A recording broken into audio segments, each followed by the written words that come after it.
RTI में पूछा गया था कि ये भी क्वेश्चन है कि फॉर्म कब आएंगे, तो ये क्लैरिटी भी एसएससी ने दिल्ली पुलिस ने कर दी है कि सितंबर में एसएससी का देखिए अभी जो कैलेंडर है उसमें जून तक की अपडेट है। एसएससी का आपको पता हो 2 कैलेंडर साल में आते हैं, एक जनवरी में आ जाता है या पिछले साल के दिसंबर में आ जाता है और एक मई जून के आसपास या जुलाई तक भी जा सकता है, उसमें आए। तो 2 बार साल में कैलेंडर अपडेट होता है, जरूरी नहीं कि 2 बार फिक्स है, 3 बार भी हो सकता है अगर अपडेशन ज्यादा होंगे तो ये अब दूसरा कैलेंडर होप करिए कि मई जून जुलाई जो भी है इन तीनों महीनों में से कोई से एक महीने में आ जाएगा एसएससी का। उसमें भर्ती आपको दिखाई देगी कि सितंबर में दिल्ली पुलिस की वैकेंसी, सितंबर में क्या डेट होगी वो उस कैलेंडर के हिसाब से ही आपको पता चलेगा।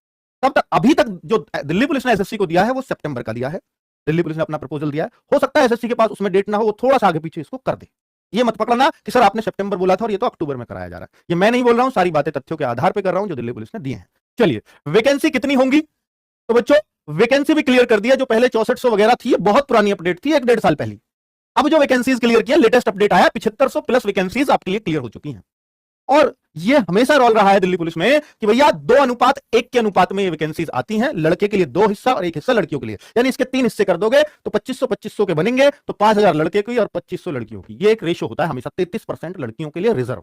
ठीक है, चलिए एग्जाम दिल्ली पुलिस कराएगी या एसएससी, तो एग्जाम एसएससी ही कराने जा रही है। दिल्ली पुलिस फिजिकल कराती है, मेडिकल कराती है, 2 काम है, फिजिकल और मेडिकल। ये कौन कराता है? दिल्ली पुलिस कराती है। चलिए एसएससी ने ऐसे क्यों फेंका था? अगर ये एसएससी ना फेंकती इसको वापस दिल्ली पुलिस के ऊपर, तो ये 7500 वैकेंसी, क्योंकि अभी 2 मार्च आया नहीं है, ये 7500 वैकेंसी ही 2 मार्च को आ रही होती।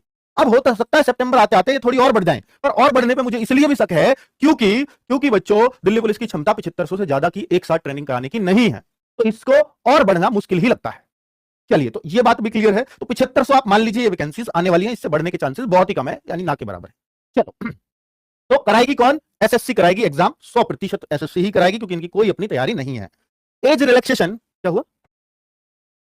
बफ आ रहा है, आवाज ठीक है बच्चों? देखिए चलिए ठीक है यार, बहुत बड़ा सवाल है आप बच्चों का कि सर एज रिलैक्सेशन मिलेगा या नहीं। ये क्वेश्चन भी आरटीआई में पूछा गया और उन्होंने बोला कि भविष्य की जानकारी इसमें नहीं दी जा सकती। वो मैं अभी आपको क्वेश्चन दिखाऊंगा। तो उन्होंने बोला है कि जो जनरल एज है लड़के और लड़कियों की जनरल कैटेगरी की और ईडब्ल्यूएस की 18 से 25 है, ओबीसी 28 है, एससी एसटी 30 है 18 से। लेकिन अब छूट मिलेगी या नहीं, क्योंकि जीडी में भी छूट दी है, एसएससी ने सीजीएल में भी छूट दी है, सीएचएसएल में भी छूट दी है, क्योंकि वो 1 जनवरी को एज उन्होंने मांग ली थी। अब जो आगे दिल्ली पुलिस आ रही है इसमें छूट देगी या नहीं देगी एसएससी, ये भविष्य की बात नहीं बताई जा सकती, उन्होंने साफ मना किया है। हो सकता है 2 साल 1 साल आपको छूट मिल जाए, अगर नहीं मिली तो 1 जुलाई जो एज काउंटिंग होगी वो 1 जुलाई से होगी, क्योंकि जब भी दिल्ली पुलिस की वैकेंसीज 1 जुलाई के बाद आती है तो एज काउंटिंग 1 जुलाई तक से होती है। और जब भी फर्स्ट हाफ में आती है, यानी 1 जनवरी से 30 जून के बीच में दिल्ली पुलिस की वैकेंसी आएगी, तो हमेशा एज काउंटिंग 1 जनवरी को होगी। ये दिल्ली पुलिस के हिसाब से होती है एज काउंटिंग, एसएससी के हिसाब से नहीं, याद रखना।